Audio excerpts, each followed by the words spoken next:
बिस्मिल्लाहिर्रहमानिर्रहीम। नाज़रीन अस्सलाम वालेकुम।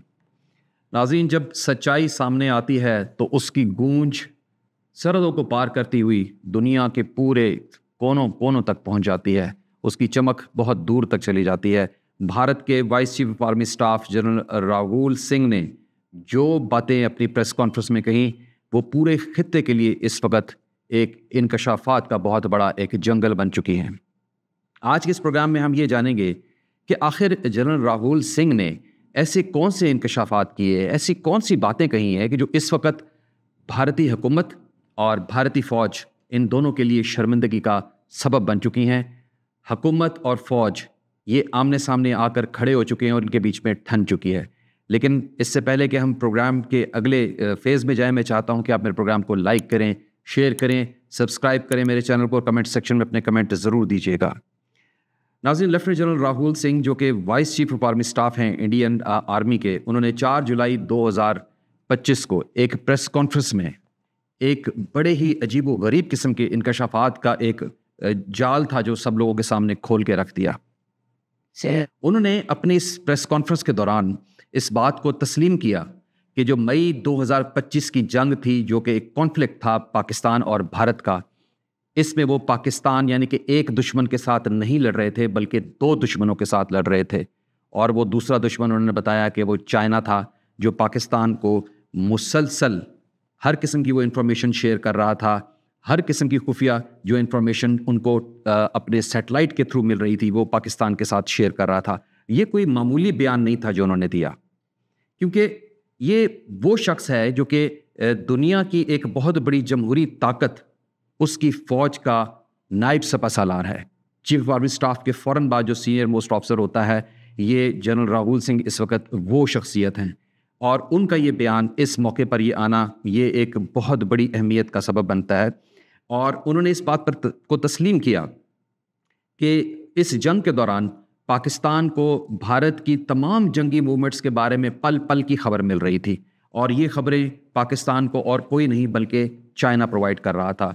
जनरल राहुल ने यह भी इंकशाफ किया कि पाकिस्तान को भारत की ना सिर्फ ये कि इंपॉर्टेंट मिलिट्री इंस्टॉलेशंस की लोकेशंस पता थी, बल्कि पाकिस्तान को उसके अहम मिलिट्री वेक्टर्स यानी कि बैलिस्टिक मिसाइल्स, जिनके ज़रिए जौहरी हमला भी हो सकता है, उनके भी तमाम पिन पॉइंट लोकेशंस मालूम थी। जितने भी मेजर वेपन्स थे उन सब की पिन लोकेशंस मालूम थी। और यही बात जो थी असल में भारत के लिए एक बहुत बड़ा धचका साबित हुई थी। जनरल साहब ने साथ साथ ये भी एतराफ़ किया कि पाकिस्तान को बिल्कुल लाइव इनपुट्स मिल रही थी, यानी कि जैसे आप एक किसी क्रिकेट मैच को लाइव देखते हैं, ऐसे तमाम लाइव इंफॉर्मेशन जो है वो पाकिस्तान के पास जा रही थी। अब यहाँ पर सवाल ये पैदा होता है कि ये सब कुछ कैसे मुमकिन था, और ये कौन कर रहा था, और ये क्यों हो रहा था। तो जवाब ये है नाज़रीन कि ये सब कुछ चाइना की सपोर्ट थी जो पाकिस्तान को मिल रही थी।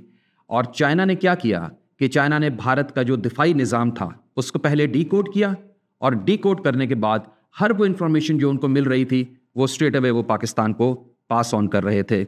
यानी कि अगर देखा जाए तो मैदान में एक तरफ जो है वो भारत खड़ा था जंग के लिए, और दूसरी तरफ पाकिस्तान था। लेकिन पाकिस्तान के पीछे एक बहुत बड़ा साया चाइना की सूरत में वहाँ पे मौजूद था। और ये साया आज का नहीं है, ये इससे पहले भी था, ये अभी भी है, और ये आगे भी रहेगा।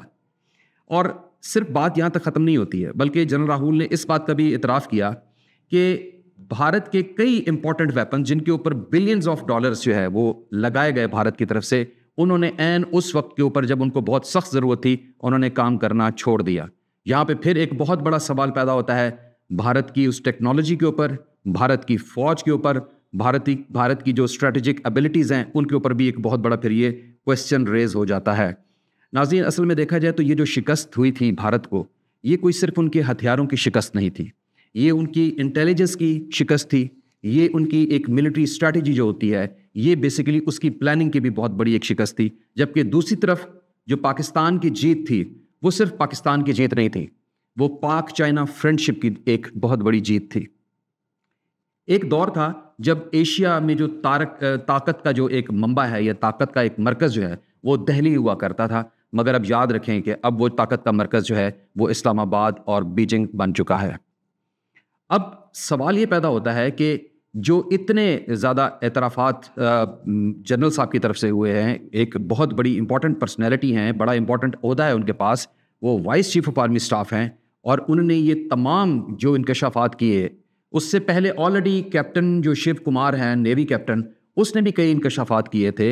इन तमाम इंकशाफात के बाद आगे सिचुएशन बनेगी क्या? क्योंकि इस वक्त बिल्कुल फ्रेश जो रिपोर्ट्स आ रही हैं वो यही बता रही हैं कि जो भारत की हुकूमत और भारत की फ़ौज वो बिल्कुल एक दूसरे के आमने सामने आकर खड़े हो गए हैं, उनकी ठन गई है। भारतीय फ़ौज जो है वो मुसलसल जो है वो कह रही है कि जो भारत की हुकूमत के जो सियासी फ़ैसले थे उनमें इतने डिलेज़ आए कि हम जो है किसी सूरत में भी पाकिस्तान को वो जवाब ना दे सके जो हमने देना था। ऑन दी अदर हैंड भारतीय हुकूमत जो है वो भारतीय फ़ौज के ऊपर जो है मलबा डाल रही है कि ये हमारे दिए हुए वेपन्स को उस तरीके से इस्तेमाल नहीं कर सके जिस तरीके से इस्तेमाल करना चाहिए था। अब इनके बयानात के बाद 2 दिन तक तो मीडिया काफ़ी खामोश रहा, अपोजिशन भी काफ़ी खामोश रही, लेकिन अब हर तरफ जो है ना एक ही शोर चल रहा है, एक ही आवाज़ है जो मीडिया निकाल रहा है, और वो यही है कि जो पाकिस्तान ने भारत को शिकस्त दी है उसकी एक बहुत बड़ी वजह चाइना है।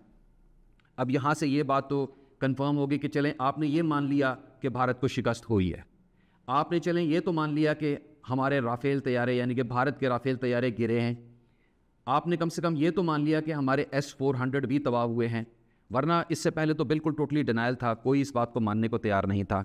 मगर मैं आपको एक ही बात बताता चलूँ कि ये ज़रूरी नहीं है कि ये सिर्फ जो हमने जंग जीती है या हमने लड़ी है ये सिर्फ चाइना के भरोसे लड़ी है, ये चाइना के इंहिसार पे लड़ी है।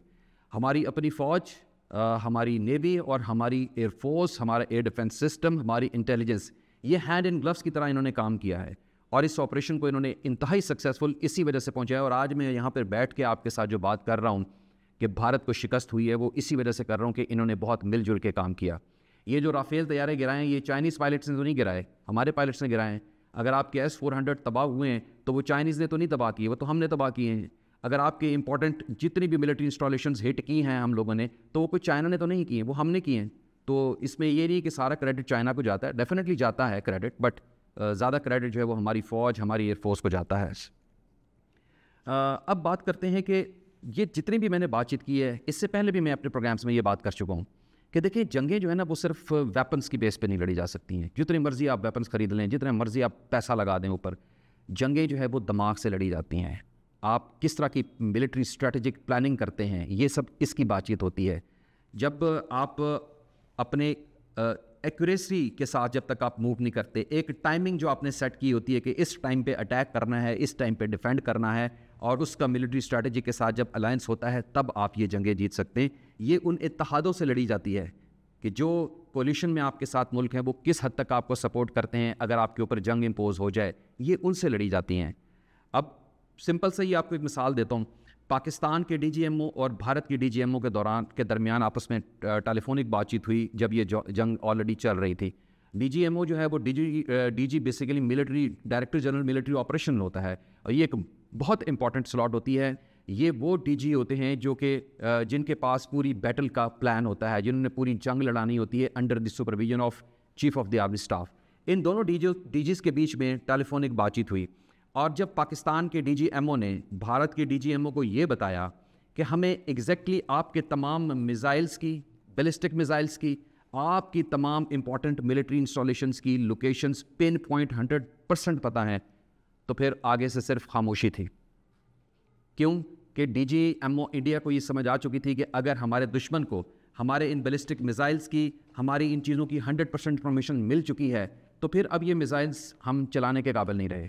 और ये पहली दफ़ा था कि भारत जो है वो पाकिस्तान के सामने मुकम्मल तौर पर जो है बेबस नज़र आ रहा था। जनरल साहब ने अपने बयानात में एक टर्मिनोलॉजी यूज़ की और वो थी ऑपरेशन सिंदूर के रेफरेंस से, और उन्होंने कहा कि जी ये एक मास्टरली स्ट्राइक था। जो ऑपरेशन सिंदूर था उसको वो कह रहे हैं कि ये एक मास्टरली स्ट्राइक था, जबकि मैं इसे कहूँगा कि ये मास्टरली फेल स्ट्राइक था। एक तरफ तो जनरल साहब कह रहे हैं कि जो ऑपरेशन सिंदूर है वो काफ़ी कामयाब हुआ, साथ साथ वो ये भी कह रहे हैं कि इसमें बहुत सारी खामियां थीं और ये खामियां दूर करने की बहुत सख्त ज़रूरत है। यानी कि वो ये भी मान रहे हैं कि हमला नाकाम हुआ, वो ये भी मान रहे हैं कि दिफा बिल्कुल फेल था, लेकिन साथ साथ वो ये भी कह रहे हैं कि ऑपरेशन बड़ा कामयाब था। इन बातों का आपस में कोई मैच ही नहीं बनता, खुला तजाद है दोनों बातचीत के दौरान। ये जो टाइम फ्रेम अभी है जिसमें भारत ये चाह रहा है कि वो ऑपरेशन सिंदूर का फ़ेज़ 2 लॉन्च करे, क्योंकि जो उसका ऑपरेशन सिंदूर फ़ेज़ 1 है वो उसके ऊपर एक बहुत बड़ा शर्मिंदगी का तमाचे की तरह उसके चेहरे पर नज़र आ रहा है पूरी दुनिया को, और वो उस तमाचे को रिमूव करना चाह रहा है। लिहाजा इंडिया इस वक्त जो प्लान कर रहा है वो ऑपरेशन फ़ेज़ 2 को लॉन्च करने की तैयारी में है, तो हमारे पास भी ये बेहतरीन वक्त है कि हम इससे फ़ायदा उठाएं, अपने डिफेंसिव जो भी हमारी कैपेबिलिटीज़ हैं उसको बहुत इम्प्रूव करें, जहाँ जहाँ हमें कोई कमी नज़र आती है उसको इस वक्त फिलअप करें, और जो चाइना है उसके साथ जो हमारा दिफाई अलायंस है उसको बहुत ज़्यादा स्ट्रॉन्ग कर लें, ताकि अगर भारत दोबारा ये गलती करे तो जो उसको पहले थप्पड़ पड़ा है उससे ज़्यादा स्ट्रॉन्ग थप्पड़ पाकिस्तान इस दफ़ा उसको मारे। प्रोग्राम के आखिर में मेरा एक सवाल तमाम व्यूअर्स के साथ जो है हमेशा होता है और आज भी होगा, और वो ये है कि नाज़रीन, vice chief of army staff Indian army general Rahul Singh ने ये जो कॉन्फ्रेंस करके तमाम अवाम के सामने इंकशाफात कर दिए हैं, क्या उनको ये आम जनता के सामने, आम लोगों के सामने इंकशाफात करने चाहिए थे? और अगर वो ये इंकशाफात कर रहे हैं तो आपको क्या लगता है कि क्या इस वक्त जो है भारत की हुकूमत और भारत की फ़ौज ये क्या एक पेज पर नहीं है? तो मुझे अपने कमेंट सेक्शन में ज़रूर आके बताइएगा कि आप मेरे सवाल के मुतालिक क्या समझते हैं, क्या जवाब देना चाहते हैं।